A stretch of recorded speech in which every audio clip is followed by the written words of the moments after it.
Good afternoon, everybody. This is our daily update on the national COVID-19 situation. We've got 6,801 cases on the current numbers, an increase of 18 cases in the last 24 hours. So although we're keeping below our 20 cases a day, there are still new cases and there are still small outbreaks detected in Victoria and New South Wales. There's still some evidence of low-level community transmission, which is why we have been saying for some time we cannot get complacent. And although we are now seriously looking at what measures could be relaxed and making recommendations to the National Cabinet over the course of the coming week, as was announced on Friday, we are very cautious about the need to move slowly and to get the testing done. We've had a huge increase in testing. I think over 630,000 tests done now. Victoria's just done 9,000, I think, yesterday, and that perhaps has been why they've identified a small number of additional cases. So once we have really good, strong testing, as we've said on many occasions, that will make us much more confident about relaxing restrictions. The other very important precondition that we've talked about on many occasions is the app. 4.25 million Australians have now downloaded the app, and clearly we need to keep downloads and registrations increasing. We think there are about 16 million adults with smartphones. They're our target population. They're the people we want to get to download the app because they're the people that are likely to be contacts of cases, and we want as many of them as possible to download the app. We are seeing some interesting, a little bit of more movement in the community, the tracking apps that we're following. And I should clarify, of course, that when I said on Friday at the press conference with the PM that Google tracks you, Google only tracks you when you consent and when you sign up to do that with one of their apps. But that's very useful information for us, and we are following, and there's been a bit more movement around the community, and that's possibly what you'd expect with some states having relaxed some of those regulations that they put in place. But clearly over the next month or so, when we start to get back towards normal, we still have to be incredibly careful. This virus is still in our community. It's still with us. We are, as we've said on many occasions, in a much better position than just about any other country in the world. But we have to be very careful as we chart the next few months of returning our society to as much normality as we can safely do, whilst we at all times continue to practice those things that we will do forever, our hand hygiene and being careful, and obviously practicing good social distancing measures over coming months. So I'll stop there and take questions. Thank you. Did you have an update on how many people are in hospital and how many people are in ICUs and using ventilators at the moment? Look, I haven't got that data with me. It's been very progressively falling. The last data I had on ventilated people was around 20, but I can't confirm that of today, sorry. Can I ask a question on the community sport, Professor? So is it a prerequisite that you get to the 40% of 16 million adult phone users, about 6 million, before you're able to advise the National Cabinet that may be able to proceed, that the restrictions be eased there? Or is that not a deal breaker? Is 4.25 million getting around the sort of number you want to see? And secondly, how might that occur? How might community sport come back? Sure.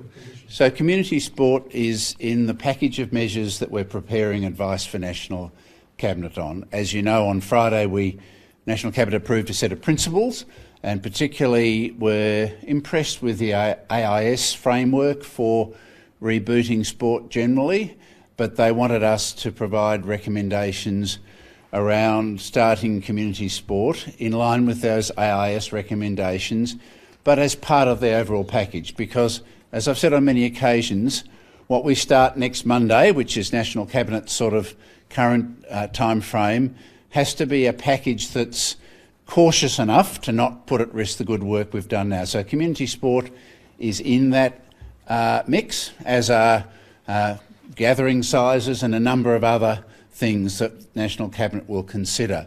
In terms of the app, what we've always said is that the more people that download the app, the more confidence the National Cabinet will have about that one aspect of our preparedness that we're still a little bit anxious about, the capacity to really get on top of contacts as quickly as possible. So there is no magic number. The more we have signed up of those 16 million, the more confidence I'll be able to give National Cabinet that they can make a decision. But the more confidence they have, the more bold they might be. Those AIS recommendations, the first couple of stages are predominantly appear to be basically you can go to a training with a small number of people, but not have contacts you can't tackle, you can't even Correct. pass the ball to someone. But some of the other recommendations appear to be much more long-term, like not being able to use saliva to shine a cricket ball, for example. Yes. You've spoken often about some of the permanent changes you think we'll see in society as a result of this. Are some of those, I guess, less hygienic practices in sport something that could be gone for much longer? I absolutely think that's right. I think in so many parts of our society, hygiene practices need to change, and that'll have even when the coronavirus is gone, that will have influences on influenza, colds, also gastro, all of those things. We, as a first world, very wealthy country, have probably become a bit relaxed about hygiene, and I think it's time that we focused on those things and have learnt from this measure. So I don't think saliva to shining cricket balls is a good thing at all. Just following up, sorry if I may, one of the other things was, for example, in a large team like AFL, to keep the mids, forwards and back team members separated in an ongoing basis. Might that be something the AFL in particular is considering? Look, I'd have to ask the AFL that. I'm not across the specifics of that. Professor, in terms of what we're seeing at Newmarch House, is that situation obviously cause for concern, but is it changing any of your thinking, or are you preparing new advice or looking into preparing new advice to Cabinet? Is there a need for intervention from the federal government, perhaps with some of the unexpected things that we've seen there? Just like to get your thoughts on that. So the Commonwealth has been working very closely with New South Wales Health. As always, the public health response is delivered by the local state and territory health authority, but the Commonwealth has a overarching responsibility in aged care. We've put significant resources into Newmarch House. We've put extra infection control practitioners in, but it's a partnership. It's a terrible tragedy. We've had two aged care facilities that have had very significant outbreaks. Fortunately, we've had a number of others where they've been very quickly controlled. And it's nobody's fault that once you have really widespread transmission in a facility, as happened at Newmarch, most of those infections occurred, from that initial infection. There have been some more recent ones in the last few days, and that's why there's a serious look at the infection control practices, and I know New South Wales Health and the facility managers are looking at whether they might take some additional steps to take some of the people off site, but that's being worked through in partnership as it should be. In terms of our general advice about residential aged care, it remains the same, and it's reflected in that the voluntary code that the facilities are agreeing with the National Cabinet have agreed, and it's out for consultation at the moment, around making sure that we keep people safe and stop this virus getting in. The critical thing with residential aged care is to stop the virus getting in. Professor, there are a lot of confused parents out there at the moment with school-aged children. What is the advice at a committee level for whether or not it's safe for people to send their kids to school? Correct. So our advice has not changed. Our advice is that transmission between children in schools is not well established, and in fact there's increasing data that it is uncommon, particularly now data from Europe in the New South Wales Health study, We think that children are not high transmitters of this virus in the school environment. We have always said that there is a potential risk for adults in the staff room, adult interactions at school drop-off and pick-up, and interacting with teachers. And so we've recommended a range of mitigations to make sure that those risks can be reduced. Nobody at HPPC has ever been of the view that it is a risk for children. We know that teachers have been concerned, and we have done everything that we think is necessary to mitigate that risk. So I do understand that part of the confusion has been that in some jurisdictions schools were closed and have been closed because of the general message of stay at home, and they didn't want a lot of people moving around the community. But there's no one on HPPC who believes that there is a risk to children sending them to school. And yet the Victorian medical officer has suggested that stay-at-home learning continue, remote learning continue, except for essential services. Mm-hmm. So how does that work within the committee when you have differing points of view about the messaging? No. Do you just trump the other members of the committee? No, our decisions are consensus, and the Victorian Chief Health Officer, with respect, has said publicly that he thinks schools are safe for children. He has expressed the view, as have the Victorian government, that with the epidemiology that they had in Victoria, they want to stop movement of people around the community. That's the basis for their decision.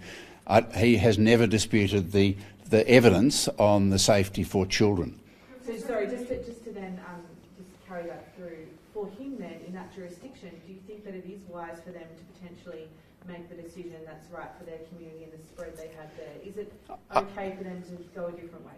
I think the National Cabinet has always recognised that jurisdictions will take measures above the national baseline, and I know that every jurisdiction is now, including Victoria, is looking at what they do with schools. I mean, I think the Victorian Chief Health Officer has already flagged publicly that they are looking to try to see how they can reopen schools in a way that will gain the confidence of their parents and teachers. So there are differences. There are other differences across the nation, but in general, they're at the margins. And schools, clearly, the National Cabinet has taken a consistent view that they want to get schools open for face-to-face learning as soon as possible, but bring with them the parents and the teachers who have still got residual anxiety. On aged care, you've raised concerns that some of the elderly, particularly potentially patients with dementia, are not getting the care that they would because the visitation of family has been prevented. Would you like to see, or be willing to commit to some kind of review looking at so-called extra deaths, effectively, if there has been an increase in the number of deaths compared to normal, not including cases of coronavirus? So I think we would all. The question relates to whether the visitation is a risk. Is that what you're saying? And if there's been higher than normal deaths within the aged care sector, not including those coronavirus cases. Oh, I get what you mean. I think that would be a difficult study to do, but let me consider that one, because I think there are obviously, unfortunately, a large number of deaths all the time in aged care, but my concern was not so much about the risk of death, but it was more the mental health risk. If you're someone who has dementia and you're at the end of life, and your only person that gives you any real succour and mental interaction is your family, we think that unless there's a really strong public health reason, we should allow visitations. But that's an interesting question to look at. Oh, someone else, you haven't had a go yet. No, sorry? Yeah. Maybe just on universities this morning, Dan Tehan flagged that he was interested in not only school campuses reopening, but also universities reopening in a more fulsome way. What kind of relationship has the HPPC had with the university sector, and how's that conversation? Sure. So I think universities are clearly in the mix of things that we're talking about with National Cabinet during this week. And again, it is likely that they will start to recommence some activities without preempting the decisions of National Cabinet. But a lot of what universities have done have been of their own volition. We didn't ever say that universities should shut down, and we think that there are clearly things they can do online, but there are some things that they should be doing face-to-face. It's hard to run a research lab and do some sort of a small group teaching online. So it's likely that they will start cautiously, like everything else, to recommence some of that activity. Professor, just on aged care again, is there anything that the AHPPC has seen? Are you investigating new protocols? Is there a need to reconsider that from what we've seen in recent days? So I think there was a very significant review done of the Dorothy Henderson Lodge outbreak that we have seen, and I think the message about this virus in aged care is that if it gets in and is widely spread, it is a very, very difficult problem. It seems to, interestingly, some elderly residents get asymptomatic infections, but a lot of them get very severe infections. And clearly many of these people have advanced comorbidities and have been very unwell anyway. The clear message has been how difficult it is to control it when it's in there, and that we must do everything we can to keep it out. And probably the most important message that we keep saying is that nobody, no staff member, no contractor, no visitor should enter an aged care facility unless they are 100% well.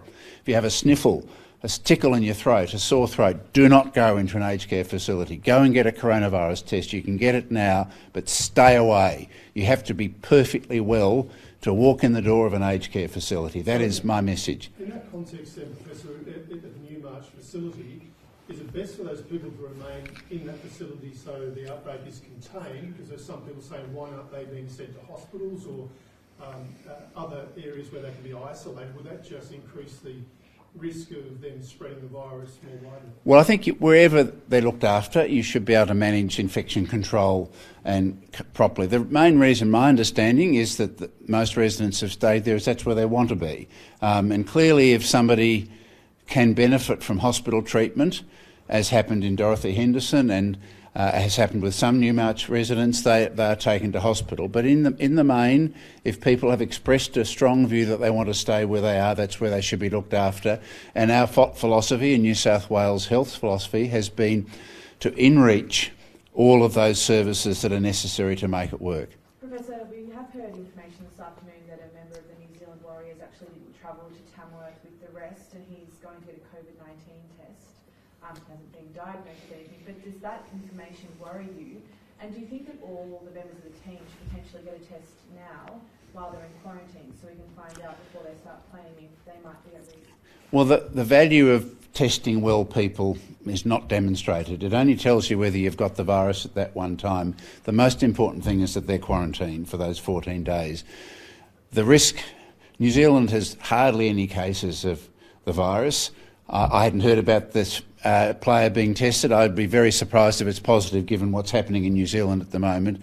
But the most important thing, and one that I would have insisted on with Border Force, is that they had a rigorous quarantine arrangement, because we're doing that for everyone who comes from any country at the moment. That's the important thing. If they're quarantined, clearly that if anyone in their team becomes unwell, they should be tested.